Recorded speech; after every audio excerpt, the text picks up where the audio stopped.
Shalom everyone, and welcome back to another Torah video here on the Pilgrim U channel. My name is Michelle Dionisio, and we will continue our Torah studies in the book of Numbers chapters 31 to 32 with the title Spiritual Conformity Leads Us to the Assimilation of the World.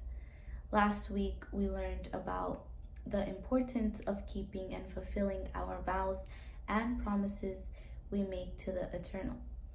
We also learned about the additional responsibilities that the new generation of Israelites who were going to inherit the promised land had to fulfill.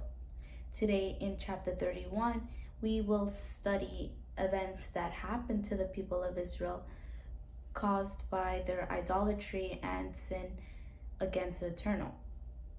Let's analyze how the people of Israel in their pilgrimage through the desert had their ups and downs.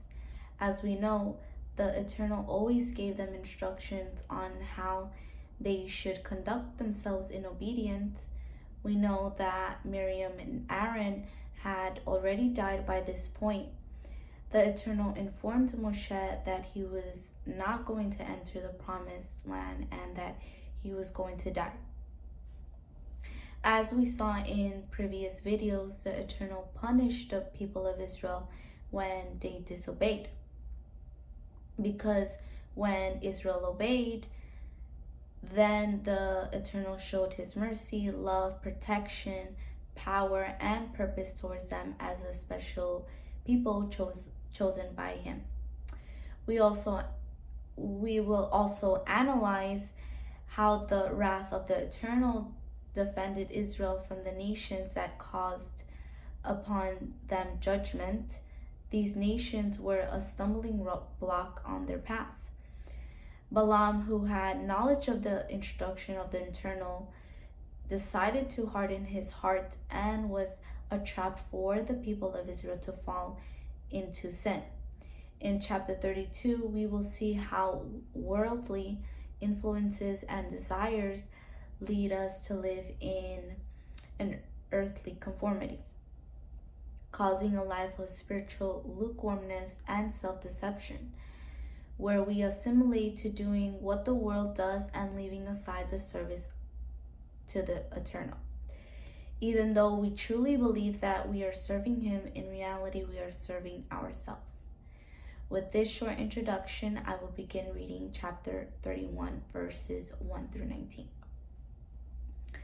1. Elohim says to Moses, "Take vengeance on the Madianites for the Israelites. After that, you will be gathered with your people." 3. So Moses said to the people, "Arm some of your men to go to war against the Madianites, so that they may carry out Elohim's vengeance on them." 4. Send into battle 1,000 men from each tribe of the tribes of Israel. 5. So 12,000 men armed for battle, 1,000 from each tribe, were supplied from the clans of Israel. 6. Moses sent them into battle, 1,000 of each tribe, along with Phinehas, son of Eleazar, the priest, who took with him articles from the sanctuary and the trumpets for signaling. They fought against Midian as the Eternal commanded Moses and killed every man. Among their victims were Evi, Rechem, Zur, Hor, and Reba, and the 5 kings of Midian. They also killed Balaam, son of Beor, with the sword. The Israelites captured the Madianite women and children and took all the Madianite herds, flocks, and goods as plunder. They burnt all the towns where the Madianites had settled, as well as all their camps. They took all the plunder and spoils, including the people and animals, and brought the captives, spoils, and plunder to Moses and Eleazar the priest and the Israelite assembly at their camp on the plains of Moab by the Jordan opposite Jericho. Moses, Eleazar, the priest, and all the leaders of the community went to meet them outside the camp. Moses was angry with the officers of the army, the commanders of thousands and commanders of hundreds who returned from the battle. 15 says, "Have you allowed all the women to live?" He asked them. They were the ones who followed Balaam's advice and enticed the Israelites to be unfaithful to the eternal in Peor incident, so that a plague struck Elohim's people. Now kill all the boys and kill every woman who has slept with a man. But save for yourselves every girl who has never slept with a man. Anyone who has killed someone or touched someone who was killed must stay outside the camp for 7 days. On the 3rd and 7th days, you must purify yourselves and your captives. The very first thing we see is that the Eternal gives in order to Moses, which was to carry out revenge through war, ordering him to take 1,000 men from each tribe. The Eternal promised to avenge Israel against the Madianites for having seduced them into sexual immorality and idol worship. The world criticizes and classifies this vengeance that the Eternal was carrying out in the time of Israel as injustice and portrays an unjust and severe God. Many times the Eternal ordered that not only men be killed, but also women, the elderly, and children, like the case that we will analyze later. The world is uncomfortable with the idea of revenge because it is the complete opposite of the picture they paint of Elohim to be only love, patient, and merciful. But this perspective is caused by a lack of knowledge of the Creator's instruction in their lives. They have the concept and belief that God is merciful no matter what we do, and that He allows us to live without responsibility and without consequences for our actions. In order for us to understand what the Eternal's vengeance is, we have to analyze precisely what His vengeance is and why. First of all, the Creator is not a human being. He is the Almighty Creator of the heavens, the earth, and the human being. His thoughts and purposes surpass all human thoughts, as it says in 1 Chronicles chapter 29, verse 11. Yours, Adonai, is the greatness, the power, and the splendor, and the victory, and the majesty. Indeed, everything in heaven and earth, yours is the kingdom, Adonai, and you are exalted above all. And in Exodus chapter 15, verses 16 through 17 says, it shows us that Elohim is in control of everything, and that it says that terror and dread will fall on them. By the greatness of your arm, they become still as stone till your people cross over, Adonai, till the people whom you purchase cross over. You bring them in and plant them in the mountain of your inheritance, the place, Adonai, that you have made for yourself to dwell, in the sanctuary, Adonai, which your hands have prepared. The attributes of the Eternal are not like those of men, and for this reason the revenges of the Eternal are not equal to theirs. When the Eternal issues revenge or judgment, it is because creation has rebelled against His instruction, those who have exceeded the limits Elohim had placed upon the human race. When man exceeds in evil the Father's authority and principles that He has given for the good of humanity, And for this reason, we can understand that revenge and judgments issued by the Almighty are just. Shaul tells us in Romans chapter 12, verse 19, it says, "Never take your own revenge, loved ones, but give room for Elohim's wrath, for it is written, vengeance is mine, I will repay, says Adonai." And in Deuteronomy 32, verse 35 says, "Vengeance is mine, and payback for the time when their foot staggers, surely their day of disaster is near. What is prepared rushes on them." This gives us a clear understanding that the advice of the Eternal is not to take revenge for injustice, but rather the justice of the Eternal make a just judgment, because he is the one who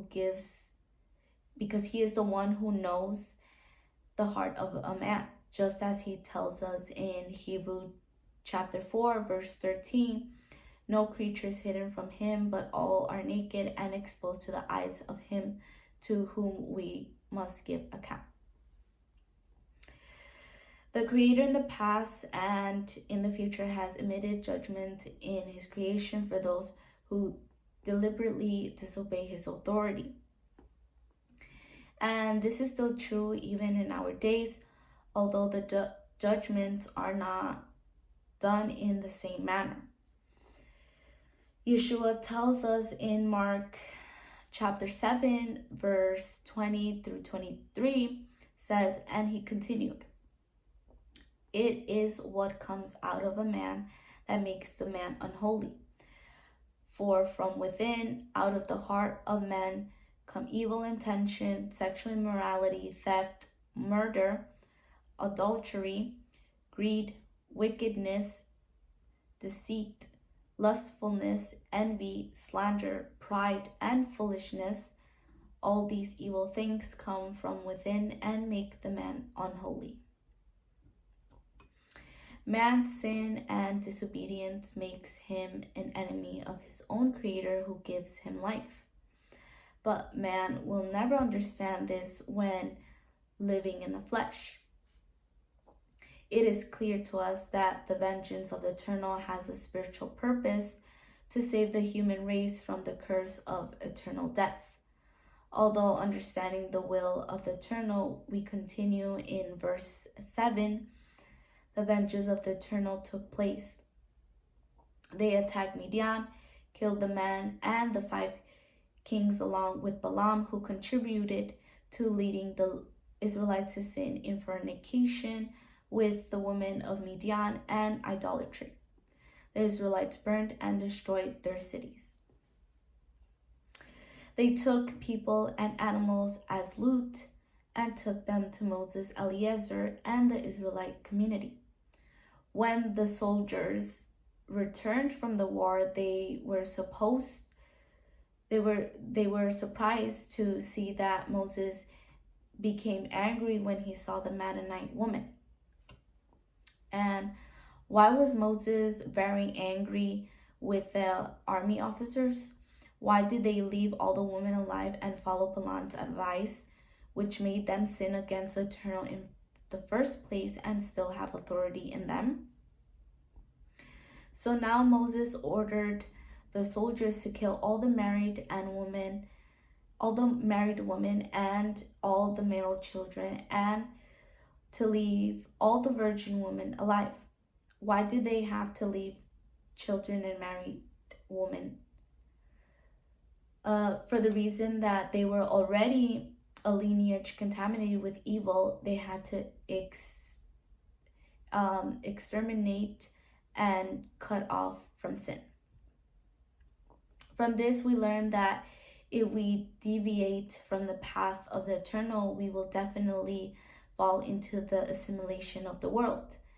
For example, as young people being unequally yoked with someone in the world who has no knowledge of the Creator will lead us to assimilate, and our children will grow up in that assimilation, practicing evil and disobedience from generation to generation, just as we were born in the nations without knowing the instruction, but by mercy and favor of Adonai, he called us to leave the earthly world of idolatry. We know that we have a creator and that he directs our steps of those who believe and those who do not believe. It is of utmost importance that we make the decision to obey his will and that he guides our lives to help us not assimilate into the world, because it is very easy to stumble like Israel. We know that the Eternal hates sin and does not tolerate it. And just as he took revenge on these people in the time of Israel, we are no exception, and he will also do so if we rebel against the living Elohim. From verses 20 to 24, Moses ordered the men who went to war to purify themselves because they had killed and touched the dead and had defiled themselves. Then they had to do these rituals of purification that had been given to them in Leviticus. Not only were the men to be cleansed, so did the metals. It had to be passed through the fire because they were used by the Mennonites and thus contaminated. This purification alludes to when we live in sin, we are unclean. We are called to do teshuvah and be purified through the word of the Eternal. The shedding of the blood of the Messiah cleanses us and reconciles us to the Father. Then we stop being his enemies, just as James chapter 4 verse 4 tells us, "You idolatresses, don't you know that friendship with the world is enmity Elohim? Therefore, whoever wishes to be a friend of the world makes himself an enemy of Elohim." Now, from verses 25 until the end of the chapter, Elohim gave instruction to Moses on how the loot would be distributed among the congregation of Israel. The 12,000 soldiers who went to war kept a half of all the loot, and the other half was given to the Israelites, and from what they received, they had to set aside an offering to the Eternal.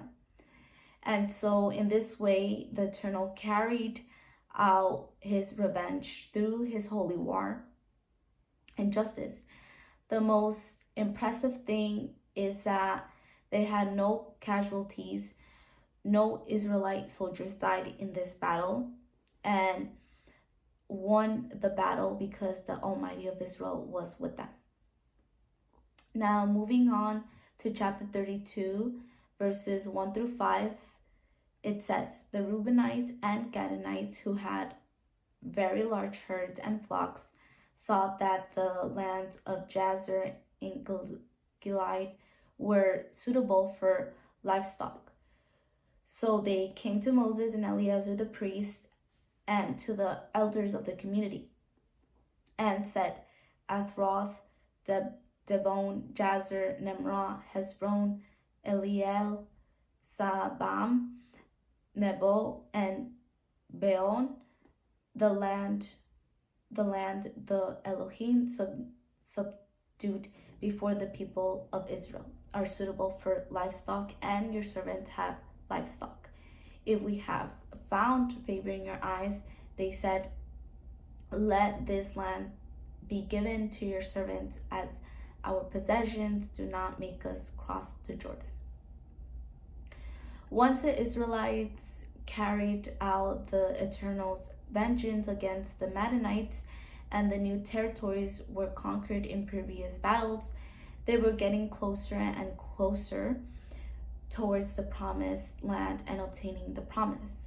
But from one moment to the next, the tribes of Reuben and Gad fell into a state of conformity by prioritizing and desiring the land in front of them, planning and imagining all the gains it would bring them materially instead of advancing towards the promise.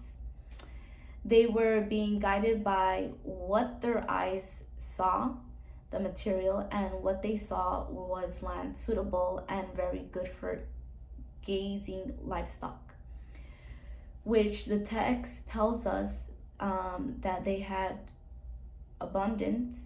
They started to focus more on the material and economic benefits they would gain instead of honoring the Eternal's will to give them the promised land. In this way, they were declining Elohim's favor and proposed their idea before Moshe, Eliezer, and the leaders of the congregation. Now, moving on to verses 6 through 14, it says, Moses said to the Canaanites and Reubenites, should your fellow Israelites go to war while you sit here? Why do you discourage the Israelites from crossing over into Elohim has given? This is what your fathers did when I sent them from Kadesh Barnea to look over the land. After they went up the valley of Eshcol and viewed the land, they discouraged the Israelites from entering the land Elohim had given them. Elohim's anger was aroused that day, and he swore this oath, because they have not followed me wholeheartedly. Not one of those who were 20 years old or more when they came up out of Egypt will see the land I promised an oath to Abraham, Isaac, and Jacob. Not one except Caleb, son of Jephunneh, the Kenizzite, and Joshua, son of Nun, for they followed the Elohim's wholeheartedly. Elohim's anger burned against Israel, and he made them wander in the wilderness for 40 years, until the whole generation of those who had done evil in his sight was gone.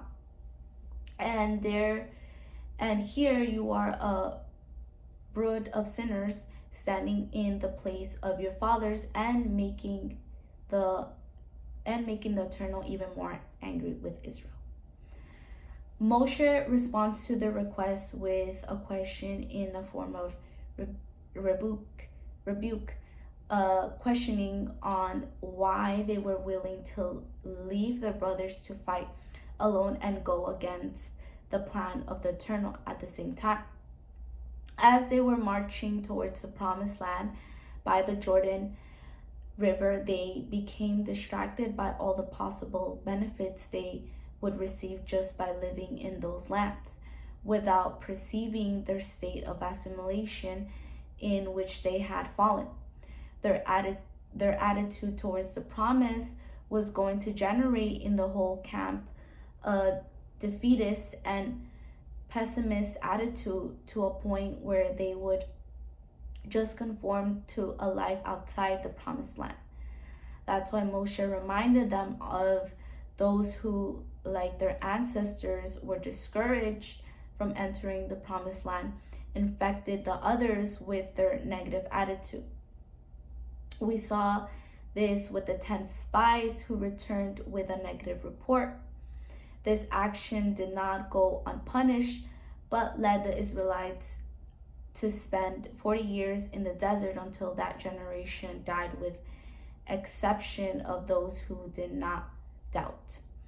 Those who trusted in the Creator and his promise, like Caleb and Joshua, lived to inherit the land and lead others with him from their generation. Moshe continues his rebuke by saying in verse 14 that these men and those who have their mentality were a brood of sinners, standing in the place of their fathers and making Elohim even more angry with Israel. By placing aside the promise and will of the Eternal, as their fathers did, They were risking falling under judgment. And Moshe wanted to avoid the Eternal's fury against Israel again. So Moshe warned them that deviating from the Eternal's plan could lead them to stay in the wilderness, which would cause their destruction. And we base this off on verse 15. But their response to Moshe's rebuke demonstrated that they clung to their own will. From verses 16 through 19 tells us that the attitude of Reuben and God before Moses' response was not a humble one. They did not retract their proposal, nor did they recognize that their decision was incorrect. We see that they were stubborn in their own opinion. They looked for a solution so that the plan that they wanted would be carried out. They did not recognize that they had made a mistake. In a second attempt, they proposed to support their brothers and help Israel to achieve their inheritance in the land of Canaan, and then return where their families and livestock would already be established. Now, from verses 22-33, Moshe allows them to stay by the Jordan River outside the promised land under the condition if they fulfilled their words in helping conquer the land, then they would inherit the land they wanted, and at the same time they would be absolved before the Creator. On the contrary, if they did not fulfill what they promised, they would inherit the land of Canaan next to the other tribes. Eliezer and Yeshua and Joshua were presented as witnesses to the oath that was being made. From verse 34 and 42, it details how the land was distributed not only to the tribes of Reuben and Gad, it also included half of the tribe of Manasseh. In the future, the consequences of their decisions are shown because at the time of Ephraim's apostasy, the tribe of Reuben and Gad were the first to receive punishment from the Assyrians because they lived outside the promised land. These two tribes received the greatest terror from the Assyrians who were on the other side of the Jordan. From all of this, we can learn from the mistake of these two tribes who desired to inherit another promise, who thought that their plans and their desires were the best option than what the Eternal was about to give them. The Eternal tells us through the prophet Isaiah from chapter 58, verse 8-9, "For my thoughts are not your thoughts, nor are your ways my ways. It is a declaration of Adonai. For as the heavens are higher than earth, so are my ways higher than your ways, and my thoughts than your thoughts." For this reason, it is necessary that we as believers continue to examine our life, our desires and goals with His Word, to see if they align to the Eternal's will or not. Or are we making decisions based on our emotions, our perspective, or what we think is good for us?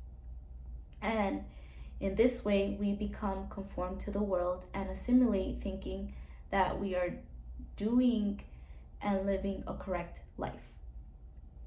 And in conclusion, may the Eternal help us seek His will and fully submit our life to Him in order for Him to guide our life to the celestial promise, to help us not assimilate to the customs of this world and die because our stubborn decisions.